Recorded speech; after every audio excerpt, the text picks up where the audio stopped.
The VW Atlas key fob battery is easily replaceable.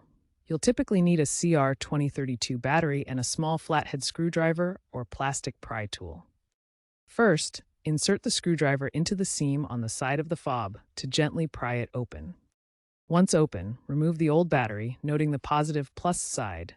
Insert the new CR2032 battery with the positive side facing up. Then snap the case back together, ensuring it is tightly sealed. Test the fob to verify functionality. Always work in a dry, static-free environment to avoid damaging the fob's electronics.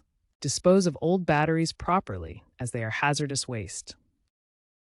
While generic batteries might work, using OEM batteries is recommended to avoid compatibility issues and ensure longer lifespan. If the fob is damaged or doesn't reseal properly, consult a VW dealer. DIY battery changes save money, but proper resealing is crucial to prevent water damage, especially in humid climates.